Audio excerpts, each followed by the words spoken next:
Halo guys, selamat bertemu kembali di Akur Channel.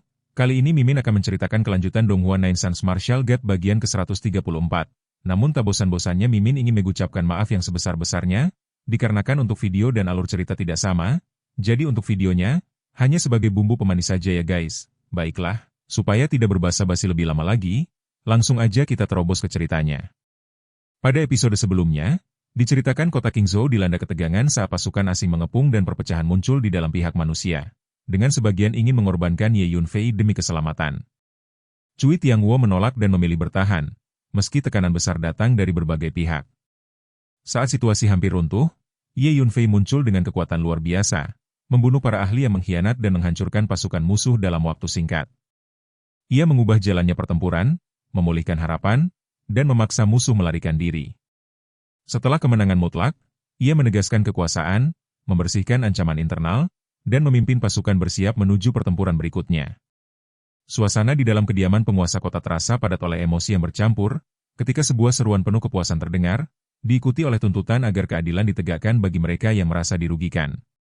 Satu demi satu, sekitar 20 hingga 30 ahli dari alam buah surga mulai menyuarakan pendapat mereka, menciptakan gelombang tekanan yang perlahan memenuhi ruangan luas itu. Di dalam kediaman tersebut, lebih dari 80 ahli alam buah surga telah berkumpul, masing-masing membawa aura kuat yang membuat udara terasa berat. Sepertiga dari mereka berasal dari 4 kekuatan teratas di Zhongzhou, kelompok yang memiliki pengaruh besar dan tidak bisa dianggap enteng. Sementara itu, para ahli lainnya memilih untuk tetap diam, seolah menyadari bahwa situasi ini bukanlah sesuatu yang bisa mereka campuri dengan sembarangan.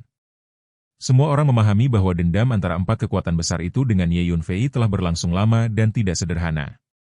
Kedua pihak sama-sama bukan sosok yang bisa diremehkan, sehingga siapapun yang tidak memiliki kepentingan langsung memilih untuk tidak mengambil risiko dengan berbicara. Di tengah suasana yang menegang, sebuah suara tua dan tenang perlahan terdengar dari samping penguasa kota kuno. Seorang lelaki tua berambut putih menyampaikan dengan perlahan bahwa bukan berarti penguasa kota tidak ingin menegakkan keadilan, melainkan karena kenyataannya bahkan penguasa kota kuno mungkin bukan tandingan Ye Yunfei.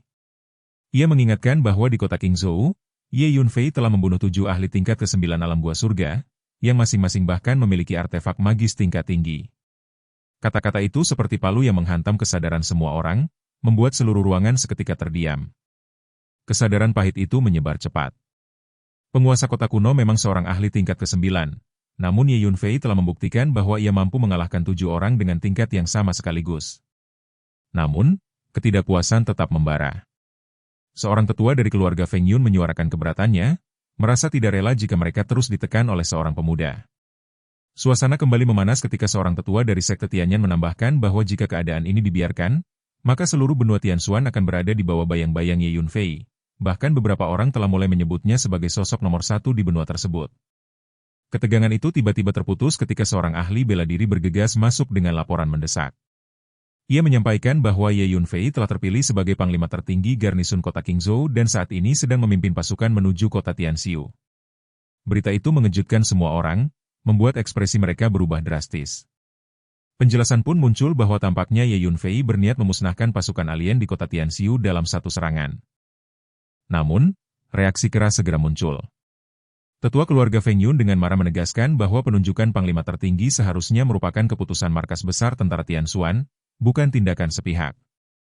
Ia menilai bahwa tindakan Ye Yunfei merupakan bentuk pengabaian terang-terangan terhadap otoritas mereka.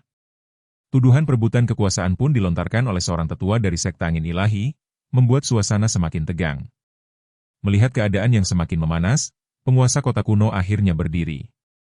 Dengan suara lantang namun terkendali, ia meminta semua pihak untuk tenang dan menekankan bahwa prioritas utama saat ini adalah menghadapi pasukan asing. Ia menyarankan agar semua perbedaan disisihkan terlebih dahulu dan fokus pada pemusnahan musuh. Dalam benaknya, ia sangat menyadari bahwa pihak-pihak tertentu berusaha menyeretnya ke dalam konflik langsung dengan Ye Yunfei, sesuatu yang jelas berbahaya. Sebagai sosok berpengalaman, ia tidak mudah terjebak dalam permainan tersebut. Akhirnya, orang-orang dari 4 kekuatan besar terpaksa menahan diri. Perintah pun segera dikeluarkan untuk mengumpulkan pasukan dan bergerak menuju kota Tianxiu guna mendukung garnisun di sana. Tidak lama kemudian, pasukan kota Zihong bergerak dalam formasi besar yang megah, meninggalkan kota dengan langkah yang menggema seperti guntur. Di sisi lain, Ye Yunfei telah lebih dahulu tiba di luar kota Tianxiu bersama pasukan besar berjumlah lebih dari 300.000 orang. Tanpa ragu, ia memberi isyarat untuk menyerbu. Seketika, pasukan di belakangnya meraung dan bergerak maju seperti gelombang besar yang tak terbendung, menyerbu kota dengan semangat membara. Di dalam kota, pasukan asing segera bereaksi. Ribuan hingga ratusan ribu prajurit terbang ke udara, membentuk barisan rapat seperti kawanan belalang, siap menghadapi serangan. Jumlah mereka mencapai sekitar 200.000, menciptakan tekanan yang luar biasa. Namun, Ye Yunfei melangkah ke depan dengan tenang, lalu melepaskan raungan dahsyat. Teknik raungan singa dari klan singa gila mengguncang langit dan bumi, gelombang suara mengamuk seperti badai, menyapu seluruh area menuju kota Tianxiu. Suara itu bagaikan jutaan kilat yang meledak bersamaan, menggema hingga puluhan mil jauhnya. Dalam sekejap, puluhan ribu pasukan asing tewas, tubuh mereka berjatuhan tanpa daya. Sisa pasukan asing diliputi ketakutan yang mendalam. Semangat mereka runtuh seketika. Sebaliknya, pasukan Tianxuan semakin bersemangat, menyerbu dengan raungan yang mengguncang medan perang. Dengan kekuatan jiwanya, Ye Yunfei mendeteksi sekitar 20 ahli alam gua surga di pihak musuh, lalu segera bergerak memburu mereka. Para ahli itu langsung panik saat mengenalinya. Mereka mencoba melarikan diri, namun tidak ada yang mampu lolos. Dengan bantuan jubah bayangan surgawi, Ye Yunfei bergerak dengan kecepatan luar biasa, membunuh mereka satu persatu tanpa perlawanan berarti.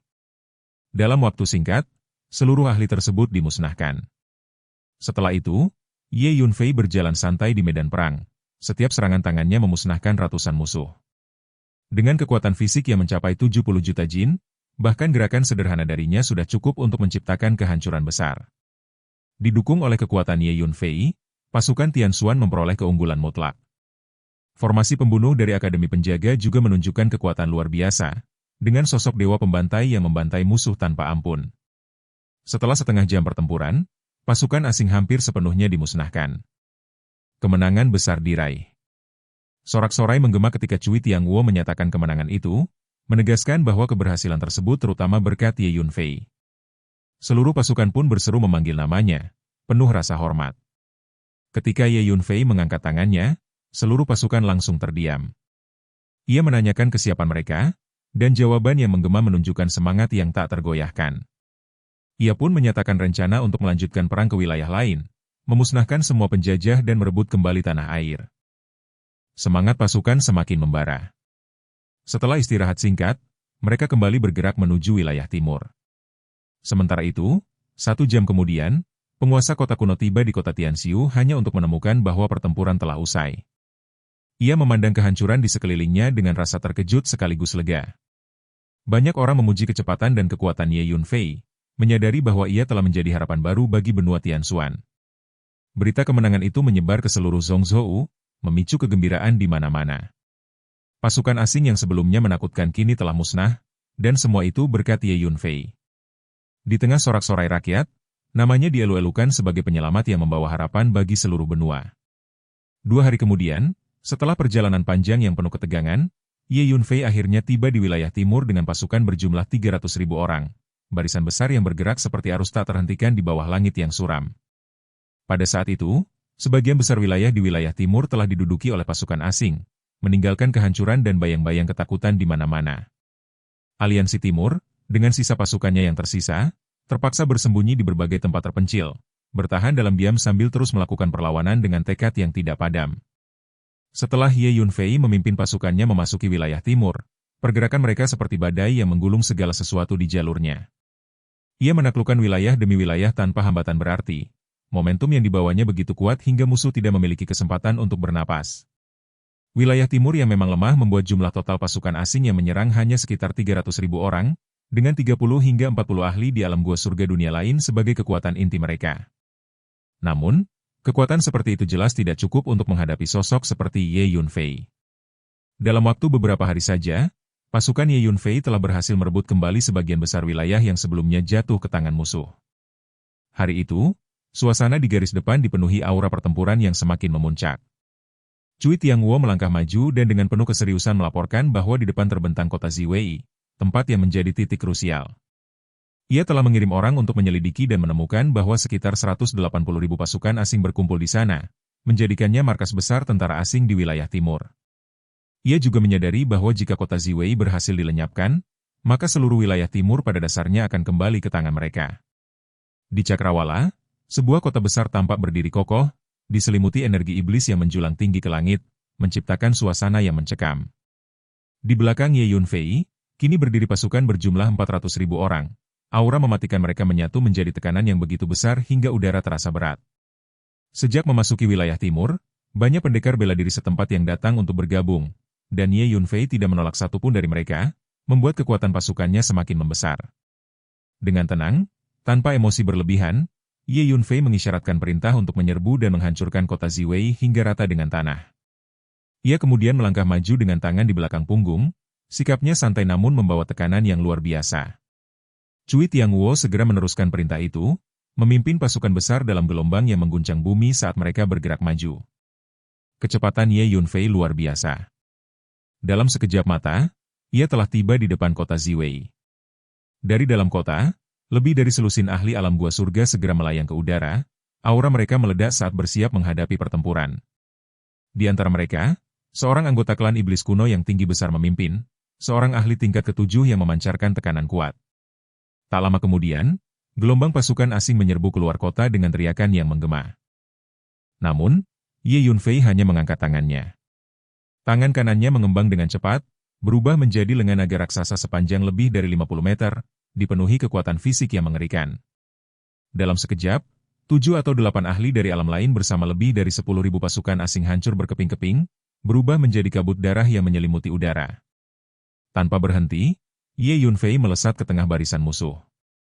Lengan naganya berayun berulang kali, setiap gerakan membawa kehancuran besar. Dalam waktu singkat, hampir setengah dari pasukan alien telah lenyap, tidak mampu menahan kekuatan brutal yang menghantam mereka tanpa ampun.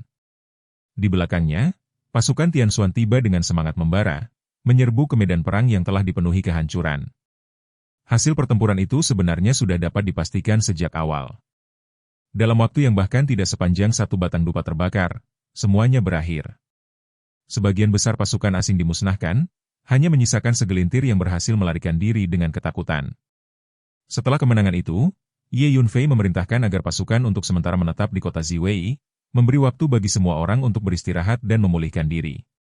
Dengan jatuhnya kota Ziwei, wilayah timur pada dasarnya telah direbut kembali sepenuhnya. Ye Yunfei sendiri memasuki kediaman penguasa kota, memilih sebuah ruangan terpencil, lalu duduk dalam meditasi untuk memulihkan energinya. Semua urusan lain diserahkan kepada Cui Tianguo.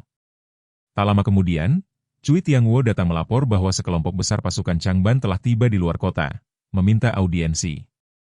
Ye Yunfei sempat berpikir sejenak sebelum akhirnya mengizinkan mereka masuk. Dua orang tua memasuki aula dengan sikap hormat, membungkuk di hadapan Ye Yunfei yang duduk tegak di tengah ruangan. Mereka menyampaikan bahwa mereka adalah perwakilan Changban dan ingin bergabung untuk melawan pasukan asing. Namun, Ye Yunfei segera menyadari bahwa kedua orang ini hanyalah kultivator di alam cairan mendalam, jauh dari kekuatan inti Changban sebelumnya. Ketika ditanya, mereka menjelaskan bahwa para pejabat tinggi Changban telah melarikan diri karena takut dimintai pertanggungjawaban atas tindakan masa lalu mereka terhadap Ye Yunfei. Kini, pasukan Changban berada di bawah komando mereka, dan mereka datang untuk mencari perlindungan. Tanpa banyak bicara, Ye Yunfei mengizinkan mereka untuk tetap tinggal. Kedua lelaki tua itu sangat gembira, menyadari bahwa berada di bawah komando Ye Yunfei adalah kehormatan besar di seluruh benua Tianxuan saat ini. Kabar itu segera disampaikan, dan lebih dari 200.000 pasukan Changban di luar kota bersorak riuh. Cui Tianguo mengambil alih pengaturan mereka, sementara Ye Yunfei tetap fokus pada pemulihan dirinya, tidak ingin terganggu oleh hal-hal sepele. Tak lama kemudian, seorang ahli bela diri datang dengan laporan lain. Seorang wanita bernama Xiao datang mencari Ye Yunfei. Ia sempat terkejut, namun setelah berpikir sejenak, ia mengizinkan wanita itu masuk. Beberapa saat kemudian, seorang wanita parubaya bernama Xiao Tianrong memasuki aula dengan tergesa-gesa, ditemani pelayan pribadi putrinya, Xiao Yu. Begitu melihat Ye Yunfei, Xiao Tianrong langsung membungkuk dengan penuh kecemasan, diikuti oleh Xiao Yu yang berlutut di tanah. Dengan tenang, Ye Yunfei mengangkat mereka menggunakan kekuatan spiritualnya, mempersilakan mereka berbicara. Xiao Tianrong kemudian mengungkapkan bahwa Xia Feiyan telah diculik. Mendengar itu, wajah Ye Yunfei langsung menggelap. Meski hubungan mereka tidak terlalu dalam, ia tetap memiliki kesan baik terhadap Xia Feiyan. Dalam benaknya, Ia tidak bisa membiarkan seseorang yang dikenalnya mengalami bahaya. Dengan reputasi dan kekuatannya saat ini, hampir tidak ada yang berani menentangnya di seluruh benua Tianxuan, membuat pertanyaan tentang siapa pelaku penculikan itu terasa semakin berat dan penuh pertanda buruk. Suasana di dalam ruangan itu terasa hening namun dipenuhi ketegangan yang tak terlihat ketika Xiao Tianrong mulai menjelaskan dengan suara yang berat, seolah setiap kata yang keluar membawa beban masa lalu yang belum terselesaikan. Ia menceritakan bahwa mereka adalah beberapa pria yang tidak dikenal, sosok-sosok asing yang tiba-tiba muncul dan dikatakan sebagai anak buah Tuan Muda Wu, sebuah nama yang kini terdengar begitu misterius sekaligus menakutkan. Hari itu, dalam ingatan Xiao Tianrong yang masih terasa begitu jelas, Fei Yan dan Xiao Yu pergi keluar seperti biasa, tanpa menyangka bahwa bahaya sudah menunggu di jalanan. Tiba-tiba, mereka dikelilingi oleh beberapa pria asing yang muncul entah dari mana, aura mereka dingin dan penuh tekanan. Orang-orang asing itu menyatakan bahwa Tuan Muda Wu menyukai Fei Yan, dan tanpa memberi kesempatan untuk melawan, mereka secara paksa membawa Fei Yan pergi, meninggalkan kekacauan dan kepanikan di tempat kejadian. Xiao Yu, yang saat itu berada di sisi Fei Yan, berusaha mati-matian untuk menghentikan mereka. Namun kekuatan orang-orang itu jauh melampaui kemampuannya. Bahkan sebelum ia sempat melakukan perlawanan yang berarti, tubuhnya sudah tidak mampu menahan tekanan, dan ia tidak dapat menghentikan mereka sedikit pun. Setelah Fei Yan ditangkap, keluarga Xia segera mengirim sejumlah besar orang untuk mencari keberadaan Tuan Muda Wu tersebut, berusaha menyelidiki setiap jejak yang mungkin ditinggalkan. Namun, semua upaya itu berakhir sia-sia, tanpa satupun petunjuk yang bisa ditemukan. Situasi menjadi semakin kacau ketika pasukan asing menyerang kota Qingxia. Dalam kepanikan besar, Xiao Tianrong hanya bisa melarikan diri bersama Xiao Yu, meninggalkan segala sesuatu di belakang. Sejak saat itu, tidak ada kabar lagi mengenai Fei Yan, seolah gadis itu menghilang begitu saja dari dunia. Ye Yunfei mendengarkan semua itu dengan tenang, lalu mengangguk pelan, seolah telah memahami keseluruhan situasi. Xiao Yu kemudian menambahkan penjelasan dengan suara yang masih bergetar, menggambarkan kembali kejadian hari itu dengan ketakutan yang belum sepenuhnya hilang.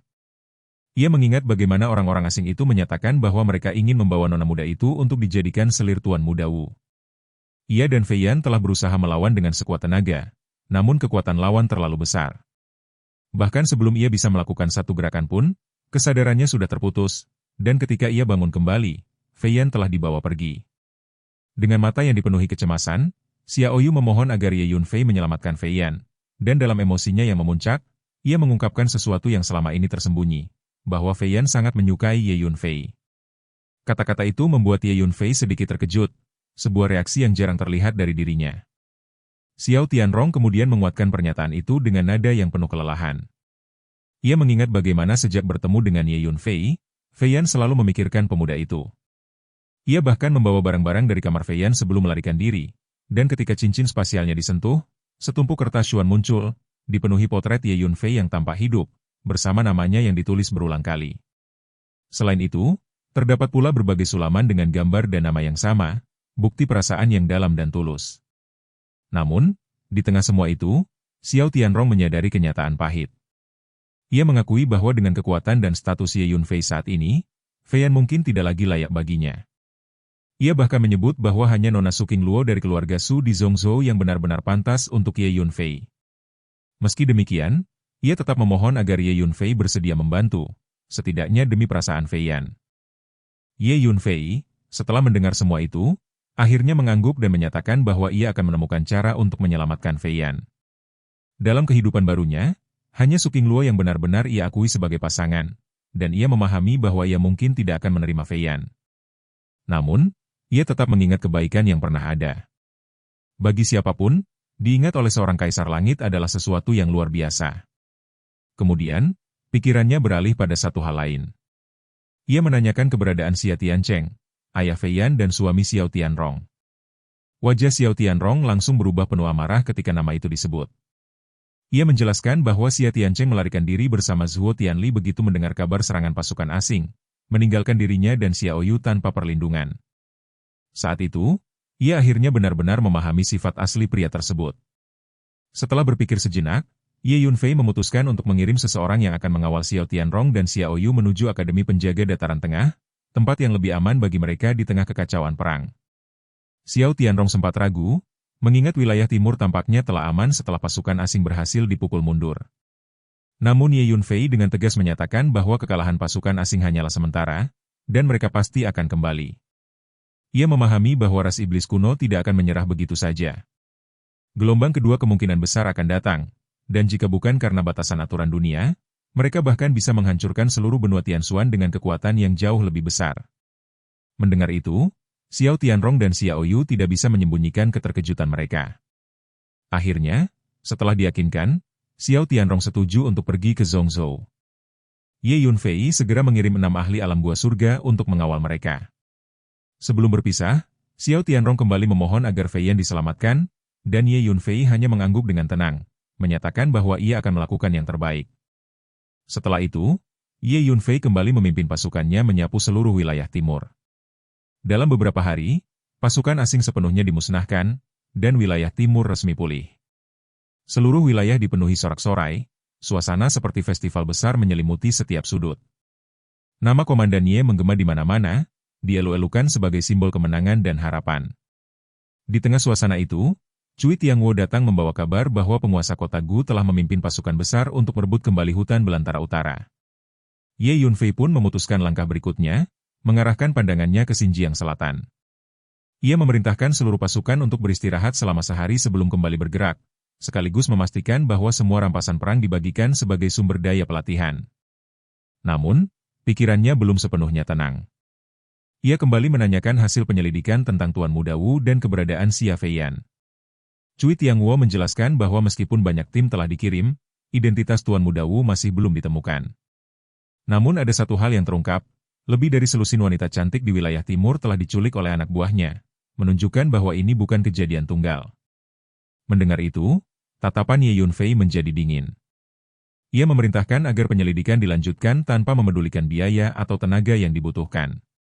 Tidak peduli siapapun Tuan Muda Wu itu, dari kekuatan atau klan manapun ia berasal, Ye Yunfei tidak akan membiarkannya lolos. Setelah itu, ia memperhatikan Cui Tiangwo dan menilai auranya. Ia menyadari bahwa Cui Tiangwo hampir mencapai terobosan setelah mengonsumsi pil roh ungu yang diberikan sebelumnya. Dengan penuh harapan, ia menyarankan agar Cui Tiangwo segera mengasingkan diri untuk berkultivasi, memanfaatkan peluang langka tersebut. Cui Tiangwo, dengan semangat yang tak bisa disembunyikan, mengangguk dan segera pergi untuk mempersiapkan terobosannya, meninggalkan Ye Yunfei yang kembali berdiri di tengah arus peristiwa besar yang terus bergerak tanpa henti. Sebagian besar hari kemudian, waktu berlalu dengan perlahan namun terasa padat oleh ketegangan yang tak kasat mata, seolah-olah seluruh suasana di sekitar kediaman penguasa kota tengah menunggu sesuatu yang besar untuk terjadi, sesuatu yang akan mengubah keseimbangan kekuatan yang ada. Suara yang mengguncang berasal dari ruang rahasia tempat Cui Tiangwo mengasingkan diri. Getaran hebat itu merambat ke seluruh penjuru rumah besar penguasa kota, membuat dinding, lantai, hingga pilar-pilar kokoh bergetar seakan menanggung tekanan yang luar biasa dari dalam. Kemudian, dalam kondisi penuh gejolak emosi yang sulit dibendung, Cui Tiangwo menyampaikan bahwa Komandan Ye akhirnya berhasil menembus ke tingkat ke-9 alam gua surga, dan dalam pengakuannya yang syarat rasa syukur, ia menegaskan bahwa semua ini diberikan kepada dirinya oleh Komandan Ye, sebuah pernyataan yang memperlihatkan betapa dalamnya rasa hormat dan ketergantungannya. Dengan langkah cepat namun tetap terjaga, Cui Tiangwo melangkah masuk ke kamar Ye Yunfei, membawa aura kegembiraan yang nyaris meluap, wajahnya memancarkan semangat dan rasa bangga yang tak bisa disembunyikan, seolah-olah seluruh perjuangan panjangnya akhirnya membuahkan hasil yang selama ini ia impikan. Berhasil menembus ke tingkat ke-9 dari ranah gua surga berarti dia telah menjadi salah satu ahli terkemuka di benua Tianxuan, sebuah pencapaian yang tidak hanya mengangkat statusnya, tetapi juga menempatkannya sejajar dengan tokoh-tokoh besar yang selama ini hanya bisa ia pandang dari kejauhan. Bahkan penguasa kota kuno kota penjaga pun setara dengannya, sebuah kenyataan yang membuat perubahan dalam posisi dan pengaruhnya terasa begitu nyata dan signifikan. Di sisi lain, Ye Yunfei dengan sikap yang tetap tenang mempertanyakan hakikat dari alam ke-9 dari surga gua itu, seolah-olah pencapaian besar tersebut hanyalah sebuah tahap biasa dalam perjalanan panjang kultivasi. Ia kemudian menyatakan bahwa jika dirinya menginginkannya, mendorong kultivasi Cui Tiangwo ke tingkat ke-10 alam gua surga, atau bahkan alam inti mendalam tingkat rendah, akan sangat mudah, sebuah pernyataan yang diucapkan tanpa sedikit pun kesombongan, namun justru terasa begitu menekan karena keyakinannya yang mutlak. Setelah mendengar kata-kata Ye Yunfei, Cui Tiangwo gemetar, dan napasnya langsung menjadi berat, bukan karena ketakutan semata, melainkan karena ia menyadari betapa besar jarak antara dirinya dan sosok yang berdiri di hadapannya. Ye Yunfei berdiri dengan tangan di belakang punggung, memandang ke arah lain dengan ekspresi tenang, sikapnya menunjukkan ketidakpedulian terhadap pencapaian yang bagi orang lain terasa luar biasa. Dalam kondisi penuh tekad, Cui Tianguo menyatakan bahwa dirinya, Cui Tianguo, bersumpah akan mengikuti Ye Yunfei seumur hidupnya. Bahkan ia menambahkan sumpah bahwa dirinya bersedia disambar petir jika membangkang. Sebuah pernyataan yang lahir dari kesadaran akan kesempatan langka yang ada di hadapannya. Cui Tianguo memahami maksud Ye Yunfei, menarik napas dalam-dalam, dan hendak berlutut di hadapan Ye Yunfei, sebuah tindakan yang melambangkan penyerahan diri sepenuhnya. Pada saat itu, dia mengambil keputusan yang akan menentukan arah hidupnya ke depan. Namun, Ye Yunfei mengibaskan lengan bajunya, dan sebuah kekuatan luar biasa menopang Cui Tianguo, mencegahnya berlutut, memperlihatkan bahwa ia tidak tertarik pada formalitas kosong. Ye Yunfei menyampaikan bahwa dirinya tidak menyukai formalitas yang dangkal ini, lalu menanyakan apakah Cui Tianguo benar-benar yakin dengan apa yang ia katakan. Suaranya tetap tenang namun mengandung tekanan yang tidak terlihat. Setelah Cui Tianguo berhasil menembus ke tingkat ke-9 alam gua surga, dia merasa bahwa kekuatan spiritual di tubuhnya setidaknya puluhan kali lebih kuat dari sebelumnya. Namun sentuhan lembut Ye Yunfei barusan membuatnya tidak mungkin berlutut lagi. Apapun yang terjadi, sebuah kontras yang membuatnya semakin memahami betapa dalamnya kekuatan Ye Yunfei. Hal ini mengejutkan Cui Tianguo, dan membuatnya semakin rendah hati di hadapan Ye Yunfei. Perasaan kagum dan hormat itu kini bercampur menjadi keyakinan yang tak tergoyahkan. Cui Tianguo mengangguk dengan tegas, tanpa sedikit pun ragu, menegaskan bahwa dirinya yakin, sebuah jawaban yang lahir dari kesadaran penuh.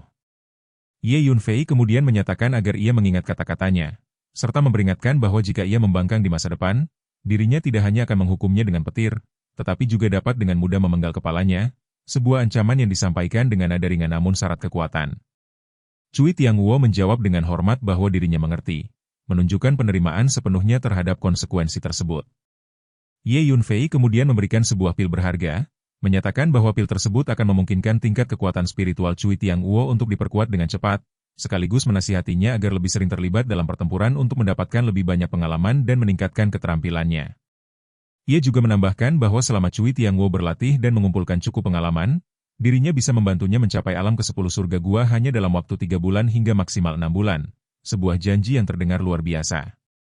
Ye Yunfei dengan santai melemparkan botol giok ke arah Cui Tianguo dan berkata dengan acuh tak acuh. Sikapnya tetap sama seolah-olah semua itu hanyalah hal biasa.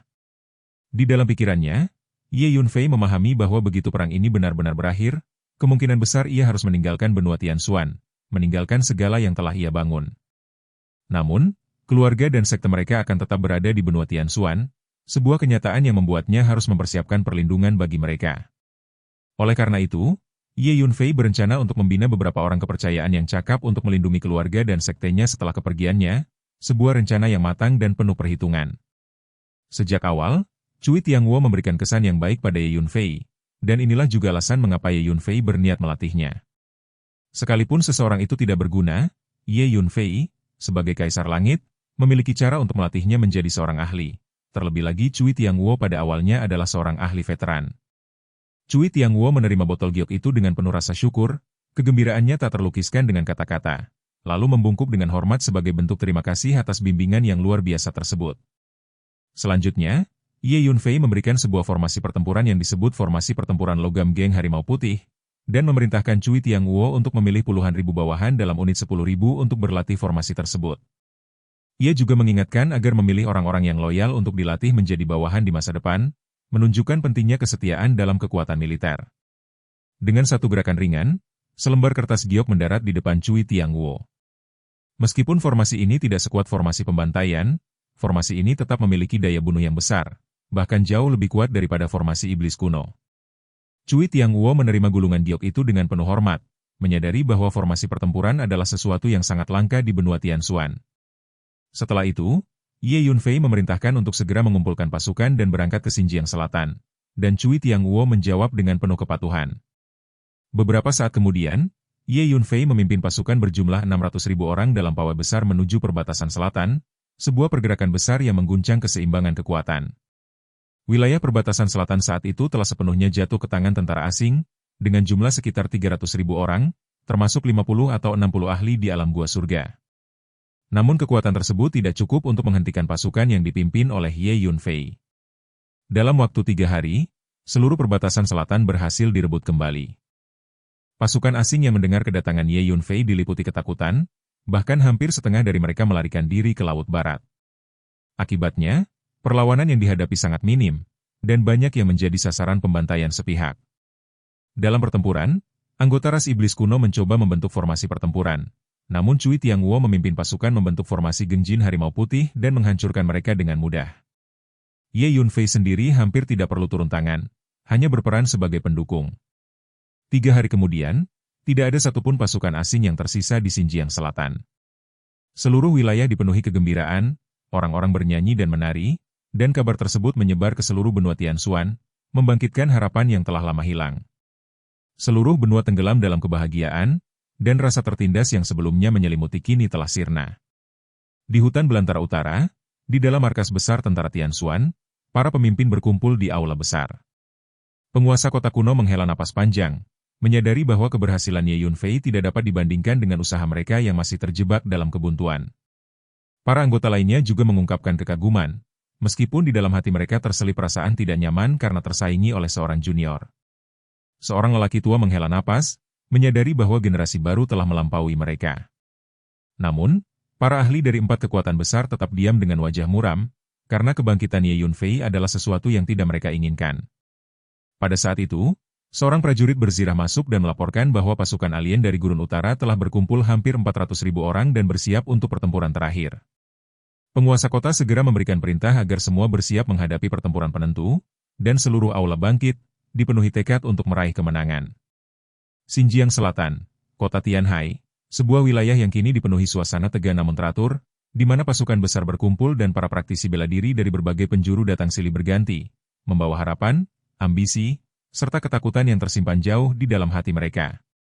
Di istana penguasa kota, suasana terasa hikmat namun penuh aktivitas, dengan para penjaga berdiri tegap di setiap sudut, sementara aura kekuatan memenuhi udara, menandakan bahwa tempat ini menjadi pusat kendali bagi kekuatan besar yang tengah bergerak.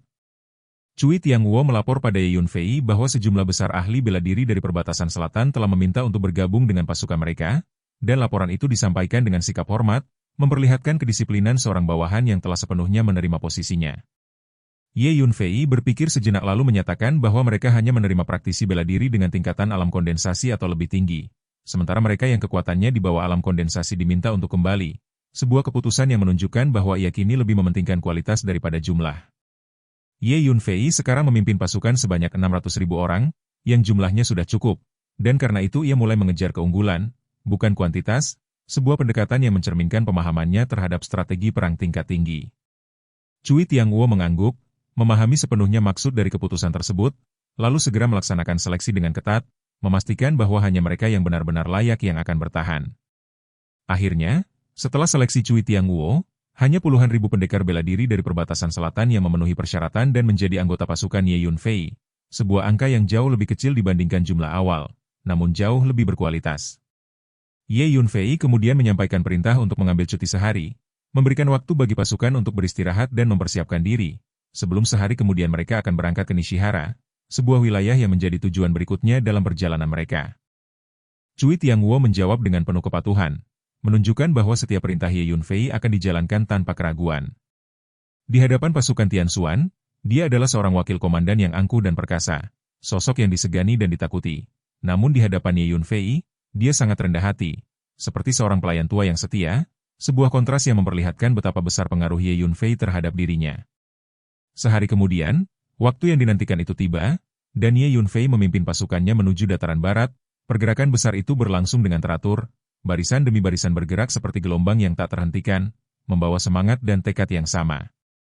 Pada saat yang sama, jauh dari benua Tianxuan, di medan bintang Xuan Huang, sebuah wilayah luas yang dipenuhi oleh berbagai kekuatan besar, terjadi pergerakan yang tidak kalah besar. Di dalam alam iblis kuno, sebuah dunia yang diselimuti energi iblis pekat, berdiri sebuah istana kolosal yang memancarkan tekanan luar biasa, seolah-olah setiap bagian dari bangunan itu hidup dan mengawasi setiap makhluk yang berada di dalamnya. Di tengah istana duduk sesosok iblis kuno yang tinggi menjulang, memancarkan aura iblis yang menakutkan, kehadirannya saja sudah cukup untuk membuat makhluk lain merasa tertekan, dan ia berbicara dengan suara dingin, menyampaikan bahwa sulit dipercaya seorang junior dari benua tingkat rendah dapat menyebabkan kerugian sebesar itu bagi ras iblis kuno mereka. Suaranya bergema di seluruh alam iblis kuno, membawa tekanan yang membuat setiap makhluk di dalamnya merasakan ketegangan yang luar biasa. Ras iblis kuno memiliki 3 raja iblis agung, dan dia adalah salah satunya, seorang tokoh berpengaruh di wilayah bintang Xuan Huang yang memiliki kekuatan dan otoritas yang tak terbantahkan. Pasukan besar yang menyerbu benua Tianxuan dikirim olehnya, menjadikan kegagalan ini sebagai sesuatu yang tidak dapat ia abaikan. Seorang ahli iblis kuno melangkah maju dan dengan hormat melapor kepada Raja Iblis bahwa Ye Yunfei telah membunuh ratusan kultivator alam gua surga yang mereka kirim, serta memusnahkan ratusan ribu pasukan, termasuk banyak ahli tingkat 9 dari alam gua surga yang juga tewas di tangannya.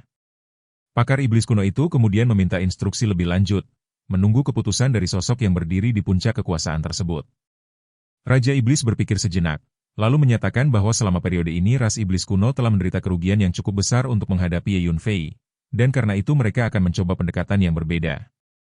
Ia kemudian memutuskan bahwa ras iblis kuno akan mengeluarkan perintah hadiah untuk seluruh medan bintang Xuan Huang, menyatakan bahwa siapapun yang dapat memasuki benua Tianxuan dan menangkap Ye Yunfei akan diberi hadiah 10 pil dao tingkat 5, 10 ramuan dao tingkat 5, dan 3 harta karun sihir bawaan, serta perlindungan dari ras iblis kuno di masa depan. Setelah mendengar kata-kata Raja Iblis, semua makhluk hidup di istana terkejut, merasakan betapa besarnya imbalan yang ditawarkan. Perlu dicatat bahwa hanya para ahli di alam gua surga yang memiliki kesempatan untuk memasuki benua Tianxuan, sehingga hadiah tersebut menjadi sesuatu yang luar biasa bagi mereka. Nilainya tak terukur, dan hampir dapat dipastikan bahwa hadiah ini akan menarik perhatian besar. Diperkirakan bahwa hadiah ini akan dikeluarkan segera setelah dirilis, dan seluruh kultivator alam gua surga di medan bintang Xuan Huang akan tergila-gila karenanya. Banyak ahli bela diri di alam gua surga akan berbondong-bondong ke benua Tianxuan karena hadiah tersebut, menjadikannya ancaman besar bagi benua Tianxuan. Raja Iblis menegaskan bahwa mereka harus membawa Ye Yunfei kembali kepadanya, baik dalam keadaan hidup atau mati, dan bahwa seekor semut dari benua rendahan tidak boleh dibiarkan menantang ras iblis kuno tanpa konsekuensi. Di dalam istana, semua makhluk lain mengangguk sebagai tanggapan, menerima perintah tersebut tanpa keberatan. Segera, hadiah yang dikeluarkan oleh ras iblis kuno menyebar ke seluruh medan bintang Xuan Huang, menyentuh hampir setiap sudut wilayah tersebut. Hadiah ini menarik perhatian hampir semua ahli bela diri di alam gua surga, dan ketika rincian hadiah dibacakan, banyak dari mereka tidak dapat menahan napas, mata mereka berbinar karena keserakahan yang muncul dari dalam hati. Banyak sekali ahli bela diri di alam gua surga yang tergoda, dan berbagai kelompok mulai bergerak. Kelompok tentara bayaran dan geng bandit menjadi pihak pertama yang bereaksi, memerintahkan anggota mereka untuk bersiap memasuki benua Tianxuan, melihat ini sebagai kesempatan emas untuk meraih kekayaan. Kelompok-kelompok ini, yang terbiasa hidup dalam bahaya, tidak ragu untuk mengambil risiko demi imbalan besar. Akibatnya, sejumlah besar kelompok tentara bayaran dan geng bandit berangkat ke alam iblis kuno untuk menunggu pengaturan, karena saluran teleportasi ke benua Tianxuan dikendalikan oleh ras iblis kuno.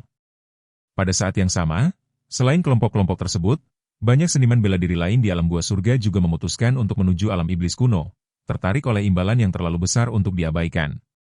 Bahkan murid-murid dari berbagai sekte dan klan kuat pun ikut serta, menjadikan ini bukan hanya perburuan, tetapi juga kesempatan untuk mendapatkan pengalaman. Di bintang Laut Biru, sebuah planet kultivasi besar yang dipenuhi kehidupan, seorang pemuda berjubah biru berdiri di tengah lautan luas, berbicara kepada seorang wanita cantik berbusana istana, menyampaikan bahwa kultivasinya stagnan selama 6 bulan terakhir dan ia membutuhkan pengalaman. Ia juga menyebutkan bahwa ras iblis kuno telah mengeluarkan hadiah besar, dan bahwa tugas tersebut pasti sangat sulit, sehingga ia ingin menerimanya dan memasuki benua Tianxuan untuk mendapatkan pengalaman. Wanita cantik itu duduk bersila di laut, tubuhnya tidak tersentuh air, dan memberikan persetujuan, memahami kebutuhan muridnya untuk berkembang. Di bintang Tianjian, seorang pemuda berpakaian putih berdiri di hadapan seorang lelaki tua kurus, menyampaikan bahwa dirinya akan pergi ke benua Tianxuan untuk berlatih. Lelaki tua itu memberikan izin dan mengingatkan agar berhati-hati, sementara matanya memancarkan cahaya yang tajam. Pemuda itu kemudian pergi dengan penuh percaya diri, yakin bahwa dirinya tidak akan menghadapi bahaya di benua tingkat rendah. Lelaki tua itu bergumam sendiri, menyadari bahwa pemuda itu masih muda dan gegabah, namun juga yakin bahwa tidak ada yang berani menyinggung muridnya tanpa konsekuensi besar. Singkatnya, di seluruh medan bintang Xuan Huang, tak terhitung banyaknya pendekar bela diri di alam gua surga berangkat untuk memasuki benua Tianxuan karena hadiah yang ditawarkan oleh ras iblis kuno. Nama Ye Yunfei dikenal luas di seluruh wilayah bintang Xuan Huang.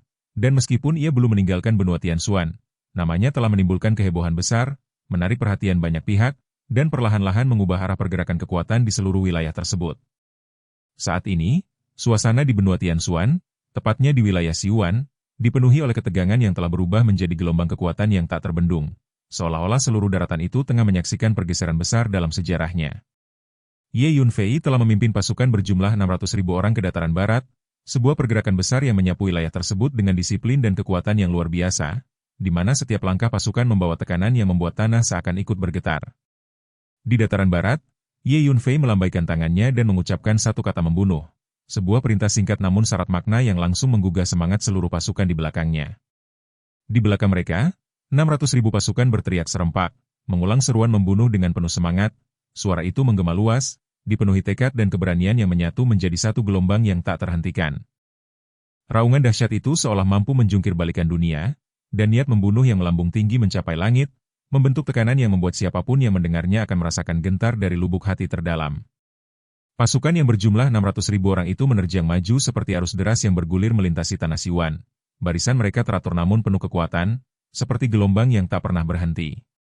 Kemanapun mereka pergi, pasukan asing itu menerobos seperti daun kering, tanpa memberikan perlawanan sama sekali, seolah-olah keberanian mereka runtuh sebelum pertempuran benar-benar dimulai. Dalam waktu kurang dari 4 hari, lebih dari separuh pasukan asing yang ditempatkan di Siwan dimusnahkan, dan sebagian kecil melarikan diri ke Laut Barat dalam keadaan yang menyedihkan, meninggalkan wilayah itu dalam kondisi yang telah kembali ke kendali semula. Nishihara telah ditangkap kembali, sebuah pencapaian besar yang menandai keberhasilan strategi dan kekuatan yang dimiliki oleh Ye Yunfei dan pasukannya. Akhirnya, Ye Yunfei memimpin pasukannya untuk beristirahat dan memulihkan diri sementara di sebuah kota bernama Kota Tianxiu di dataran barat, sebuah kota yang kini menjadi tempat berkumpulnya kemenangan dan kelegaan setelah pertempuran panjang. Di seluruh dataran barat, tak terhitung banyaknya orang yang bersorak, menyuarakan kekaguman dan rasa syukur mereka, menyebut bahwa Komandan Ye sangat perkasa dan tak terkalahkan, serta mengakui bahwa Komandan Ye benar-benar penyelamat mereka, dan bahwa tanah air mereka akhirnya telah direbut kembali. Tepat pada saat itu, kabar baik juga datang dari Northern Wilderness, membawa gelombang kegembiraan yang semakin meluas. Setelah pertempuran sengit, pasukan surgawi yang dipimpin oleh penguasa kota kuno akhirnya mengalahkan pasukan alien yang ditempatkan di Gurun Utara, sebuah kemenangan yang diperoleh melalui perjuangan keras. Pasukan asing yang tersisa di Gurun Utara juga melarikan diri ke Laut Barat, meninggalkan wilayah tersebut sepenuhnya. Kawasan hutan belantara utara telah resmi dipulihkan, menandai berakhirnya ancaman di wilayah tersebut. Dengan demikian, kelima wilayah benua Tianshuan, benua tengah, wilayah timur, perbatasan selatan, dataran barat, dan hutan belantara utara, telah dipulihkan, sebuah pencapaian besar yang membawa perubahan besar bagi seluruh benua. Ketika berita itu menyebar, orang-orang di seluruh benua, termasuk semua manusia, baik praktisi bela diri maupun warga biasa, merasa sangat lega, seolah-olah beban berat yang selama ini menekan dada mereka akhirnya terangkat. Kegilaan perayaan melanda seluruh benua, dengan suasana kebahagiaan yang meluap dan menyebar ke setiap sudut. Ye Yunfei berdiri di atas tembok kota Tianxiu, pandangannya tertuju pada Laut Barat, matanya tajam dan penuh pertimbangan, memikirkan langkah berikutnya. Dalam pikirannya, ia menyimpulkan bahwa sekarang, selama mereka memasuki Laut Barat dan menghancurkan altar teleportasi itu, pasukan alien tidak akan bisa memasuki benua Tianshuan, dan benua Tianshuan kemudian akan sepenuhnya kembali ke ketenangan semula. Namun, ia juga menyadari bahwa ras iblis kuno tidak akan pernah menyerah begitu saja, dan pasti akan ada tindakan lanjutan yang lebih berbahaya. Ye Yunfei bergumam pada dirinya sendiri, menimbang segala kemungkinan dengan ketenangan yang luar biasa. Dalam keyakinannya, apapun tipu daya yang coba dilakukan oleh ras iblis kuno itu, ia akan menghancurkannya dengan kekuatannya sendiri, sebuah tekad yang lahir dari kekuatan dan pengalaman yang ia miliki. Dengan kekuatan Ye Yunfei saat ini, bahkan seorang kultivator alam gua surga tingkat 10 pun dapat ia bunuh hanya dengan satu pukulan, sebuah fakta yang menunjukkan betapa jauh ia telah melampaui batas-batas biasa. Namun, sebelum memasuki Laut Barat, ia memutuskan untuk menempa kembali pedang roh 5 elemen, sebuah langkah penting untuk meningkatkan kekuatannya lebih jauh.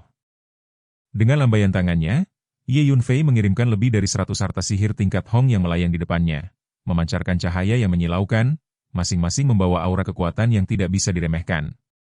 Harta karun magis ini adalah hasil perolehannya selama periode ini, termasuk dari pertempuran di kota Qingzhou, di mana ia berhasil merebut lebih dari 100 harta sihir tingkat Hong dari para kultivator asing.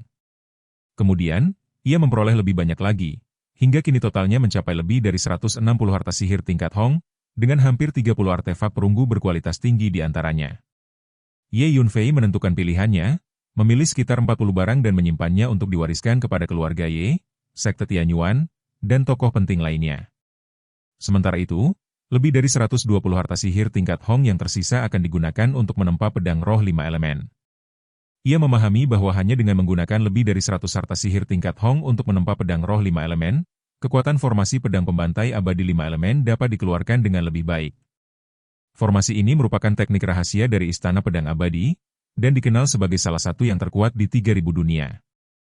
Kekuatan formasi ini bergantung pada kekuatan pendekar pedang dan kualitas pedang roh 5 elemen, dan semakin tinggi keduanya, semakin besar kekuatan yang dapat dilepaskan. Ye Yunfei memperkirakan bahwa dengan metode ini, kekuatan formasinya akan meningkat berkali-kali lipat. Namun, ia menyadari bahwa untuk menempa senjata tersebut, diperlukan tempat dengan ki 5 elemen yang besar, serta formasi besar Hunyuan 5 elemen. Ia kemudian memanggil Cui Tiangguo, memberikan instruksi, dan meninggalkan kota Tianxiu sendirian. Ia kembali ke Zhongzhou, wilayah dengan energi spiritual terkaya di benua Tianshuan. Setelah mencari selama beberapa hari, ia menemukan deretan pegunungan yang luas, dengan 5 gunung menjulang tinggi yang tersusun sesuai 5 elemen. Ia melesat ke tengahnya, menggunakan teknik geomansi untuk memasuki bawah tanah.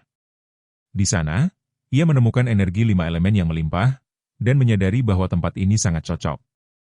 Ia mulai memasang formasi besar 5 elemen Hunyuan, menggunakan bahan yang telah disiapkan. Setelah persiapan selesai, ia berdiri di tengah 5 gunung dan menghentakkan kakinya, mengaktifkan formasi tersebut.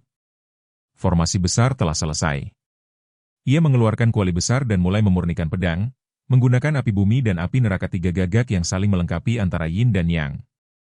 Lebih dari 100 harta sihir tingkat Hong dan pedang roh 5 elemen dimasukkan ke dalam kuali. Suasana di dalam kuali menjadi sangat intens, dan Ye Yunfei duduk bersila, mengendalikan proses tersebut dengan kekuatan jiwanya. Memurnikan senjata lebih melelahkan daripada memurnikan pil, namun ia tetap fokus. Ia membayangkan bahwa pedang yang ditempa ini akan mampu membunuh kultivator tingkat tinggi dengan mudah, bahkan mencapai tingkat yang lebih tinggi di masa depan. 3 hari dan 3 malam berlalu, dan kondisi di dalam kuali semakin intens. Ye Yunfei tidak ragu-ragu, lalu mengarahkan jari-jarinya ke dadanya, dan memercikan darah dari tubuhnya ke dalam kuali pemurnian, sebuah langkah terakhir yang penuh risiko namun penting dalam proses tersebut. Ini adalah langkah penting dalam pembuatan senjata, sebuah tahap yang menentukan hasil akhir dari seluruh proses panjang yang telah dilalui dengan ketelitian, kesabaran, dan pengorbanan besar. Mempersembahkan saripati dan darah pengrajin kepada artefak magis yang sedang dibuat dapat meningkatkan spiritualitasnya, sebuah prinsip kuno yang telah diwariskan dalam dunia pemurnian senjata, di mana hubungan antara pencipta dan ciptaannya menjadi lebih dalam dan menyatu.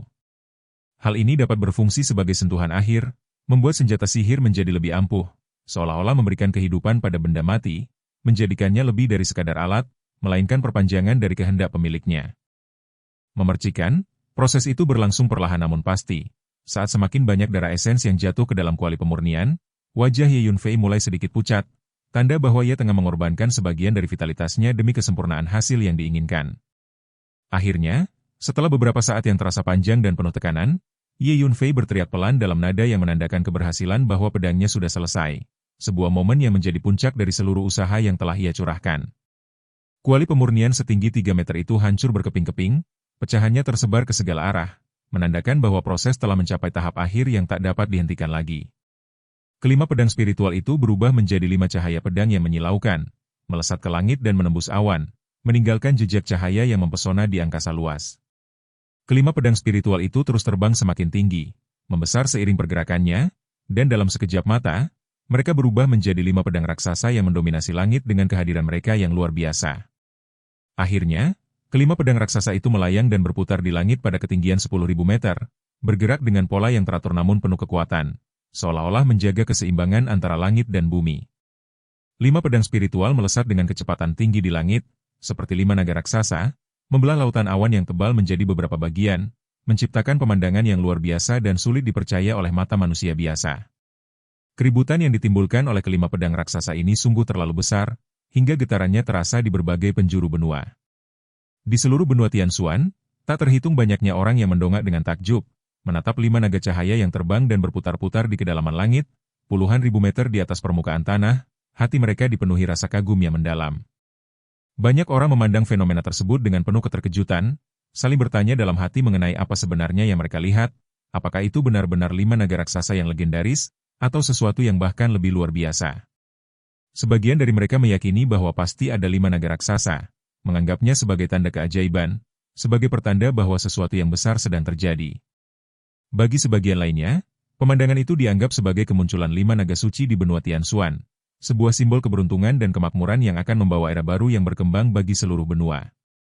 Namun ada pula yang merasa keanehan dalam fenomena tersebut, karena kelima naga raksasa itu tampaknya memancarkan sejumlah besar energi pedang yang menakutkan, sesuatu yang tidak sejalan dengan bayangan mereka tentang makhluk suci.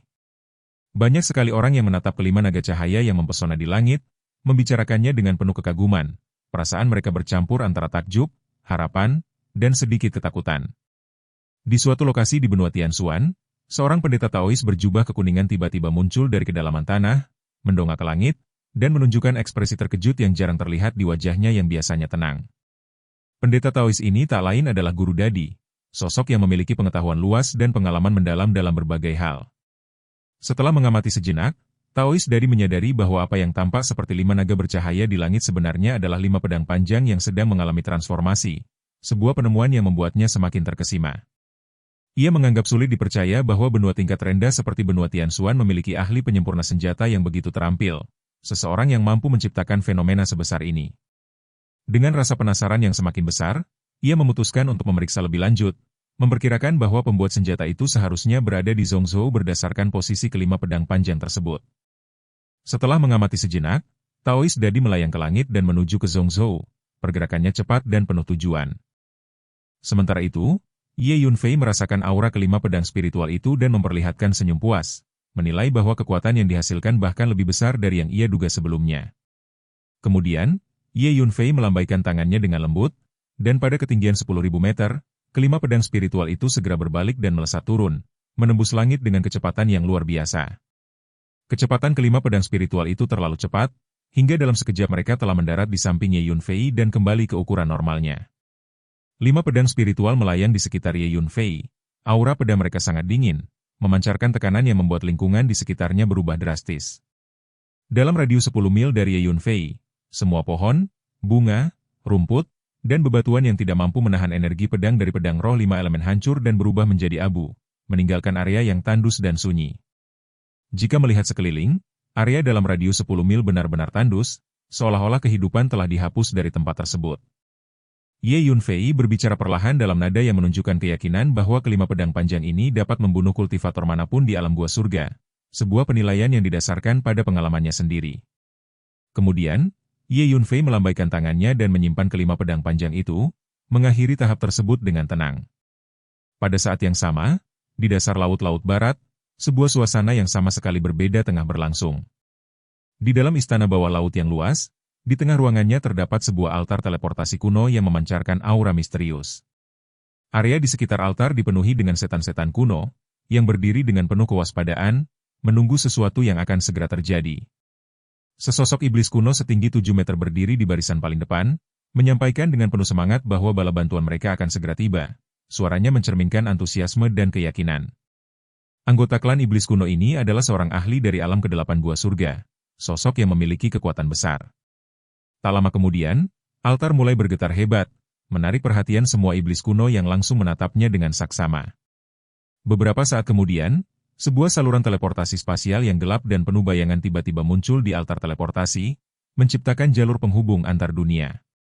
Dari dalam saluran itu, terdengar tawa keras yang penuh keganasan, disertai pernyataan bahwa mereka akhirnya tiba di benua Tianshuan, serta niat untuk menangkap Ye Yunfei dan menjarah benua tersebut. Kemudian, satu demi satu makhluk ganas muncul dari saluran teleportasi dan mendarat di altar, kehadiran mereka membawa tekanan yang berat. Ras iblis kuno yang menjaga altar itu diam-diam merasa takjub, karena semua yang datang adalah ahli di alam gua surga. Jumlah mereka mencapai lebih dari 5.000, dan di antara mereka terdapat lebih dari 200 ahli di tingkat ke-10 alam gua surga, masing-masing dengan aura tajam yang menunjukkan kekuatan besar. Selanjutnya, sejumlah besar pasukan iblis kuno muncul, hingga total mencapai 800.000 orang. Semuanya adalah prajurit elit dengan kekuatan tempur luar biasa. Istana bawah tanah tidak lagi mampu menampung mereka, sehingga mereka disebar di dasar laut sekitarnya. Iblis kuno setinggi 7 meter itu merasa sangat puas melihat kekuatan ini, yakin bahwa kali ini mereka akan mampu menghadapi Ye Yunfei. Ia kemudian membagikan gulungan giok berisi potret dan aura jiwa Ye Yunfei kepada para ahli tersebut, memudahkan mereka untuk menemukan target. Beberapa individu licik bertanya mengenai lokasi keluarga dan sekte Ye Yunfei, namun sebagian lainnya menolak cara tersebut, menganggapnya tidak perlu. Tak lama kemudian, lebih dari 5.000 ahli itu meninggalkan istana bawah tanah, bergerak menuju tujuan mereka. Pada saat itu, seorang anggota ras iblis kuno setinggi 9 meter muncul dari saluran teleportasi, memancarkan kekuatan iblis yang menakutkan. Semua iblis kuno segera berlutut, menyambut kedatangannya dengan penuh hormat, menyadari bahwa sosok itu adalah Pangeran Tianmo. Kehadirannya menunjukkan bahwa Raja Iblis benar-benar bertekad untuk menaklukkan benua Tianxuan, sebuah pertanda bahwa badai yang lebih besar akan segera datang.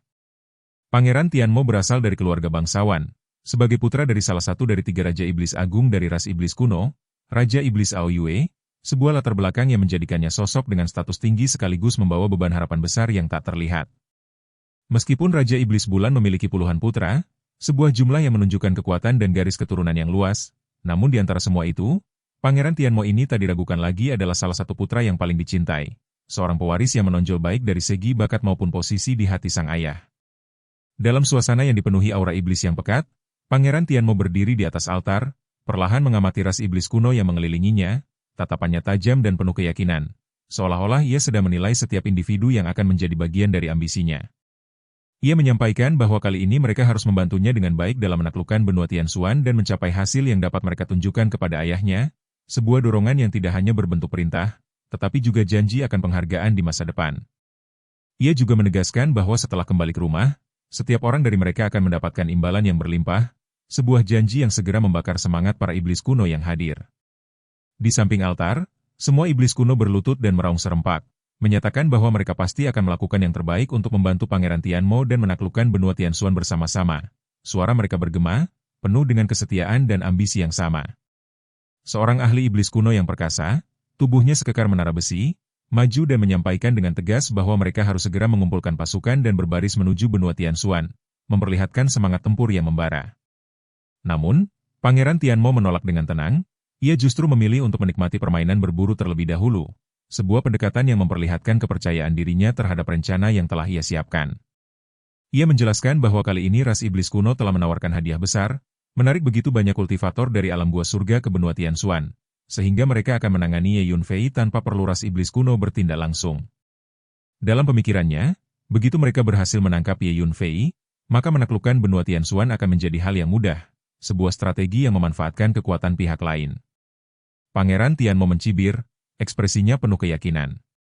Namun, seorang iblis kuno setinggi 7 meter melangkah maju dan mengungkapkan kekhawatiran bahwa kekuatan Ye Yunfei agak aneh, karena ia telah membunuh ratusan kultivator alam buah surga, sehingga menangkapnya kemungkinan akan cukup sulit.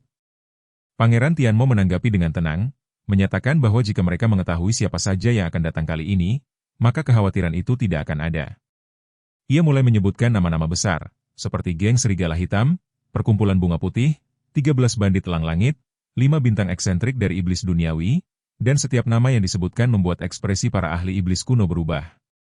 Nama-nama tersebut bukanlah sembarang nama, melainkan tokoh-tokoh tangguh di medan bintang Xuan Huang, terkenal karena rasa takut dan kekejaman mereka. Pangeran Tianmo melanjutkan dengan menyebutkan tokoh-tokoh lain, seperti Langit Biru Azur dari Sekte Ilahi Laut Azur, Siemens dari Sekte Pedang Surgawi, serta Putra Suci Gagak Emas dari Sekte Xuan Ming. Daftar yang semakin panjang itu membuat suasana semakin tegang.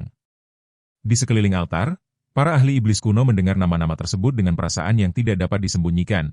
Kaki mereka terasa lemas dan hati mereka dipenuhi rasa takut. Jika sebelumnya yang datang adalah tokoh-tokoh kejam dan bengis yang membunuh tanpa ragu-ragu, maka kini yang datang adalah anggota inti dari sekte dan klan besar. Masing-masing adalah anak ajaib yang terkenal di medan bintang Xuan Huang, orang pilihan surga dengan kekuatan dan latar belakang yang luar biasa. Kekuatan mereka bukan hanya menakutkan, tetapi juga didukung oleh pengaruh besar dari sekte dan klan mereka. Pangeran Tianmo kemudian menatap iblis kuno setinggi 7 meter itu dan menanyakan apakah mereka masih berpikir akan sulit untuk menangkap Ye Yunfei, sebuah pertanyaan yang syarat tekanan. Dengan begitu banyak master sejati yang datang, Ye Yunfei tidak punya kesempatan untuk melarikan diri, sebuah keyakinan yang mulai meresap ke dalam hati para iblis kuno. Pakar iblis kuno itu menyatakan dengan penuh semangat bahwa kali ini Pangeran Tianmo pasti akan memimpin mereka untuk menaklukkan benua Tianxuan. Suaranya dipenuhi keyakinan. Pangeran Tianmo tertawa penuh kemenangan, ekspresinya menunjukkan kepuasan atas situasi yang berkembang sesuai rencananya. Saat ini, di Zhongzhou, suasana yang berbeda tengah berlangsung. Ye Yunfei menyimpan kelima pedang spiritual itu, memandang ke arah laut barat dengan tatapan dalam, dan dalam pikirannya ia menyimpulkan bahwa langkah selanjutnya adalah memasuki laut barat, menemukan altar teleportasi klan iblis kuno, dan menghancurkannya, karena hanya dengan cara itu krisis di benua Tianxuan akan benar-benar terselesaikan.